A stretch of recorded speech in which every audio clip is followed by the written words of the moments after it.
SS Rajamouli SSMB 29 shooting లో భాగంగా Kenya విదేశాంగ మంత్రి ముసాలియా ముదావాతిని మరియు ఇతర ప్రతినిధులను కలిశారు. ఈ సమావేశానికి సంబంధించిన ఫోటోలను ముదావాతి తన ట్విట్టర్లో పంచుకున్నారు. RRR తర్వాత రాజమౌళి దర్శకత్వంలో రాబోతున్న మోస్ట్ అవైటెడ్ ప్రాజెక్ట్ ఎస్ఎస్ఎంబి 29.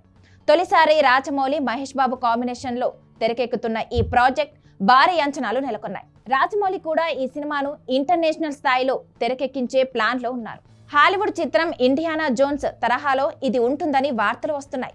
అంతేకాదు ఇదొక విజువల్ వండర్ గా ఉండబోతుందని టాక్.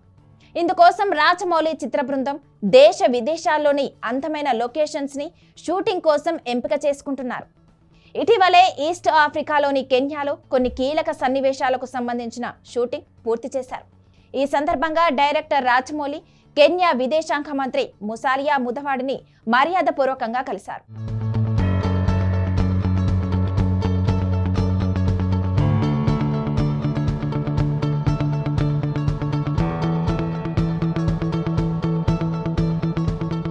షూటింగ్ కి కావాల్సిన అనుమతులు ఇచ్చినందుకు ధన్యవాదాలు తెలిపారు. అలాగే కాసేపు ముచ్చటించిన రాజమౌళి సినిమాకు సంబంధించిన పలు విశేషాలను పంచుకున్నారు.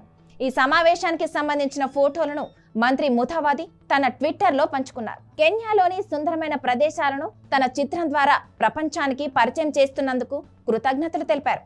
ఈ మేరకు రాజమౌళిపై ప్రశంసలు కురిపిస్తూ ఎక్స్లో ట్వీట్ చేశారు. ప్రపంచంలోనే గొప్ప దర్శకులలో ఒకరైన ఎస్ఎస్ రాజమౌళికి గత 15 రోజులుగా కెన్యా వేదికగా మారింది.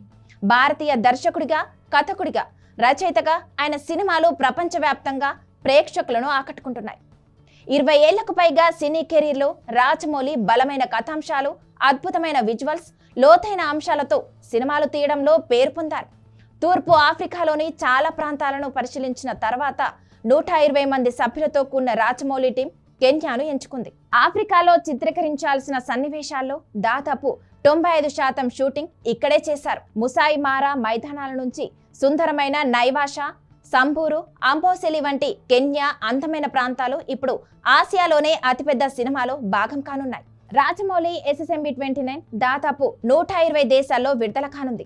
అలాగే ప్రపంచవ్యాప్తంగా 1 బిలియన్ ప్రేక్షకులకు చేరుకుంటుందని అంచనా. కెన్యాలో షూటింగ్ చేయాలనే ఈ నిర్ణయం కేవలం సినిమాకు సంబంధించినది మాత్రమే కాదు, మా దేశ గొప్పతనాన్ని, ఆతిథ్యాన్ని, సుందరమైన ప్రదేశాలను ప్రపంచానికి చాటి చెప్పే వేదిక అని ఈ చిత్రం కానుంది. ఈ రోజు చిత్ర బృందం నెక్స్ట్ షెడ్యూల్ కోసం ఇండియాకు తిరిగి వెళ్తుంది. ఎస్ఎస్ఎంబి 29 ద్వారా కెన్యా తన అందమైన ప్రదేశాలను ప్రపంచానికి చూపించడానికి సిద్ధంగా ఉంది అంటూ ట్వీట్ చేశారు కెన్యా మంత్రి ముదావాతి.